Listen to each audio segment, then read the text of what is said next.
Assalamualaikum warahmatullahi wabarakatuh. Nama saya Riyandini Septiani. NIM 20190430211 dari kelas D. Di sini saya akan menjelaskan mengenai pegadaian. Pernahkah Anda mendengar kata pegadaian? Tentu, semua orang pasti pernah mendengar pegadaian pastinya. Tapi, mungkin tidak semua orang mengetahui apa itu pegadaian. Nah, di sini saya akan menjelaskan sedikit tentang pegadaian. Tentang pegadaian. Pegadaian adalah perusahaan BUMN yang dibuka pertama kali di Sukabumi pada tanggal 1 April 1901. Sampai dengan Agustus 2020, PT Pegadaian telah mempunyai outlet sebanyak 4.100 yang tersebar di seluruh Indonesia. Pegadaian juga telah mengembangkan layanan secara elektronik dengan aplikasi Pegadaian Digital yang dapat diunduh di Play Store atau App Store. Bisnis utama Pegadaian adalah pemberian pinjaman dengan jaminan barang bergerak baik secara konvensional maupun syariah. Sedangkan bisnis pendukungnya meliputi pembiayaan usaha mikro, cicilan dan tabungan emas, cicilan kendaraan bermotor, dan lain-lain. Pengertian pegadaian. Menurut Undang-Undang Hukum Perdata KUHP Pasal 1150 disebutkan bahwa gadai adalah suatu hak yang diperoleh seorang yang berpiutang atas suatu barang bergerak yang diserahkan kepadanya oleh seorang yang memiliki utang atau seseorang lain atas namanya dan memberikan kekuasaan kepada orang yang berpiutang itu untuk mengambil pelunasan dari barang tersebut, diprioritaskan daripada orang yang berpiutang lainnya. Pegadaian merupakan lembaga satu-satunya yang menjalankan usaha gadai. Usaha gadai itu adalah aktivitas menjaminkan barang-barang berharga kepada pihak pegadaian, guna memperoleh sejumlah uang dan barang yang sudah dijaminkan akan ditebus kembali sesuai dengan perjanjian antara nasabah dengan lembaga pegadaian. Tujuan pegadaian yang pertama, untuk melaksanakan dan menunjang sebuah kebijaksanaan dan program pemerintah di bidang ekonomi dan di bidang pembangunan nasional yang melalui penyaluran pinjaman atas dasar hukum gadai. Yang kedua, agar menyediakan dana dengan cara sederhana pada masyarakat luas, terutama bagi kalangan menengah ke bawah, untuk konsumsi dan produksi. Yang ketiga, untuk mencegah timbulnya praktik ijon, pegadaian gelap, riba, dan pinjaman tidak wajar lainnya. Praktik ijon sendiri itu adalah bentuk bisnis dengan sistem gadai yang meresahkan masyarakat di pedesaan, karena akan membuat masyarakat terus terlilit hutang dan terbelenggu dengan kemiskinan fungsional. Praktik ijon ini biasanya dilakukan oleh petani, karena kebutuhan yang mendesak dan mereka mengambil atau meminjam uang pada rentenir di desa atau orang kaya dengan menggadai barang berupa hasil usaha. Manfaat pegadaian. Manfaat yang bisa diperoleh nasabah yang pertama, penaksiran nilai suatu barang bergerak dari pihak atau institusi yang telah berpengalaman dan dapat dipercaya. Yang kedua, penitipan suatu barang bergerak pada tempat yang aman dan dapat dipercaya. Manfaat yang diharapkan dari perum pegadaian sesuai jasa yang diberikan kepada nasabahnya. Yang pertama, penghasilan yang bersumber dari sewa modal yang dibayarkan oleh peminjam dana. Yang kedua, penghasilan yang bersumber dari ongkos yang dibayarkan oleh nasabah pemeroleh dana tertentu dari perum pegadaian. Yang ketiga, pelaksanaan misi perum pegadaian sebagai suatu badan usaha milik negara yang bergerak di bidang pembiayaan berupa pemberian bantuan kepada masyarakat yang memerlukan dana dengan prosedur dan cara yang relatif sederhana. Fungsi pegadaian yang pertama, untuk dapat mengelola penyaluran dana pinjaman atas dasar hukum gadai dengan cara yang mudah, cepat, dan aman. Yang kedua, mengelola segala bentuk keuangan, kepegawaian, perlengkapan, pendidikan, dan juga pelatihan. Yang ketiga, untuk dapat menciptakan dan mengembangkan usaha-usaha yang menguntungkan bagi pegadaian itu sendiri dan masyarakat pada umumnya.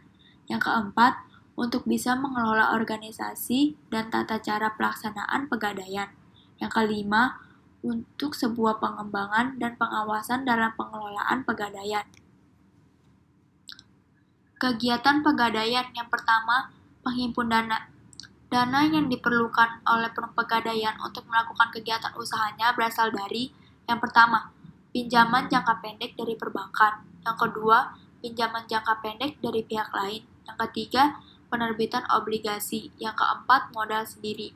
Yang kedua, penggunaan dana. Dana tersebut digunakan untuk hal-hal sebagai berikut. Yang pertama, uang kas dan likuid lain.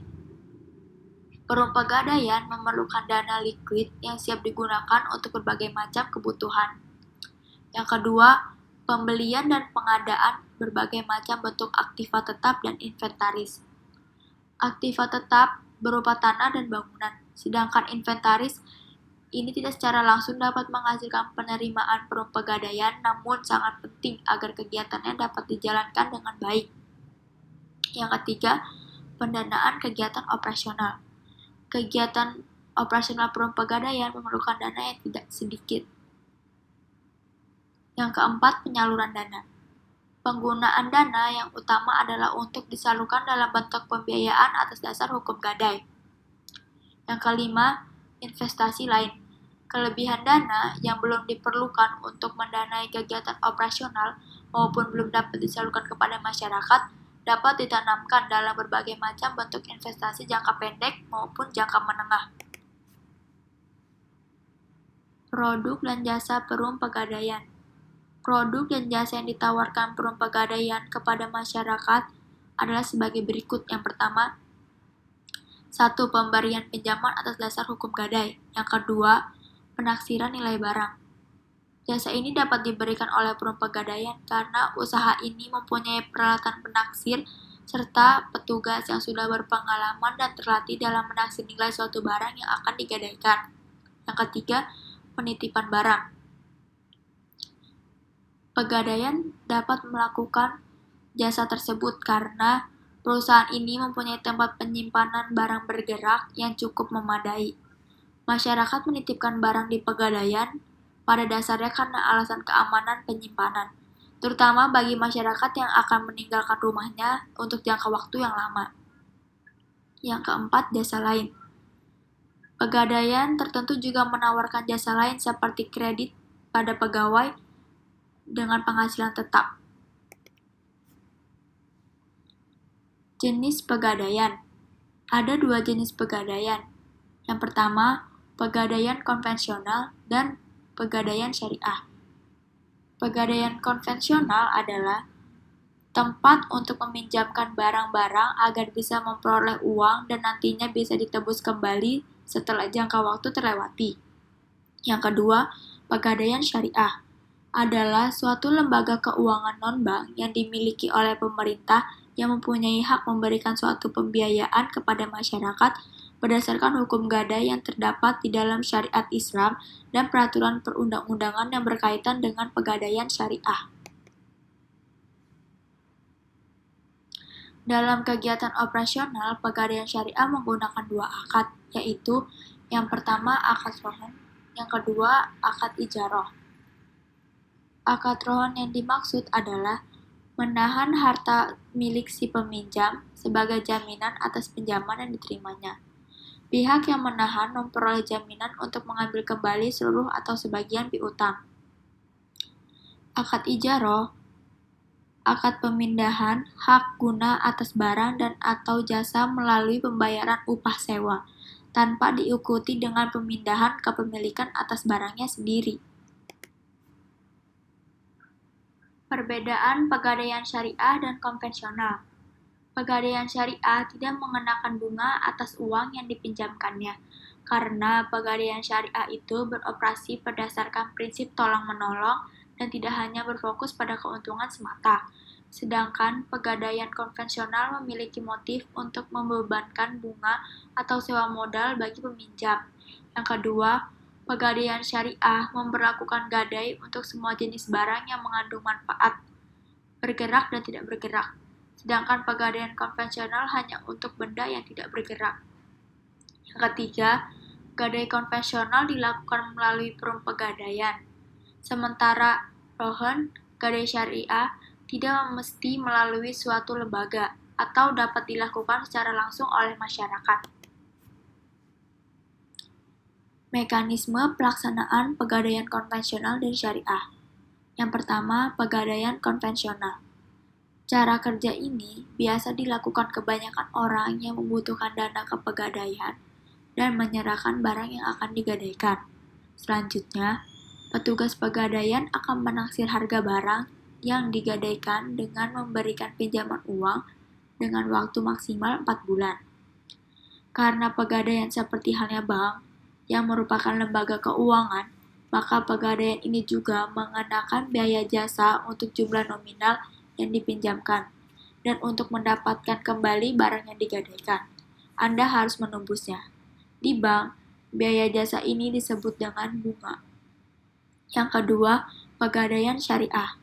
Di pegadaian syariah, proses masih sama dengan konvensional, begitu juga dengan jangka waktu pinjaman, yakni maksimal 4 bulan.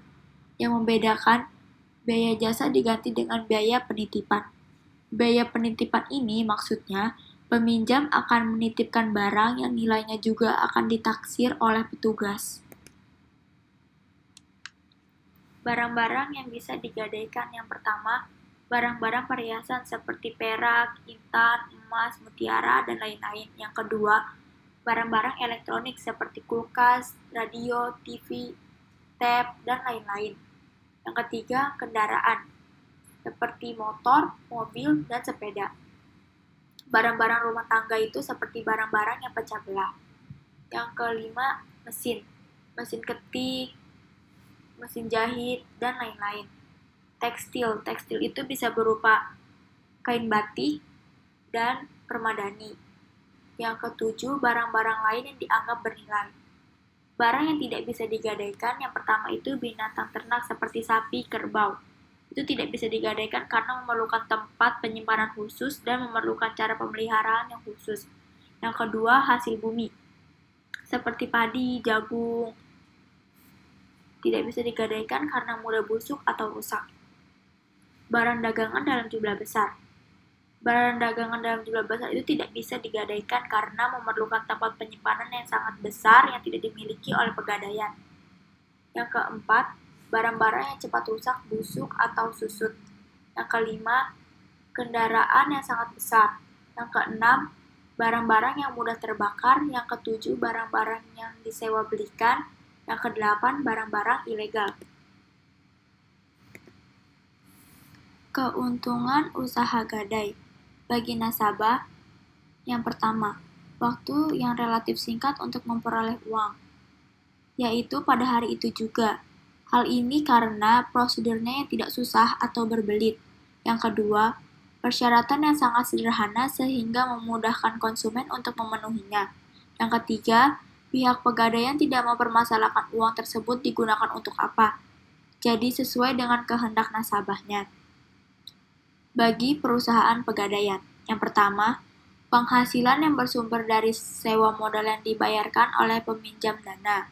Yang kedua, penghasilan yang bersumber dari ongkos yang dibayarkan oleh nasabah memperoleh jasa tertentu dari perum pegadaian. Yang ketiga, pelaksanaan misi perum pegadaian sebagai suatu badan usaha milik negara yang bergerak dalam bidang pembiayaan berupa pemberian bantuan kepada masyarakat yang memerlukan dana dengan prosedur dan cara yang relatif sederhana. Terima kasih, sekian penjelasan dari saya, kurang lebihnya mohon maaf. Wassalamualaikum warahmatullahi wabarakatuh.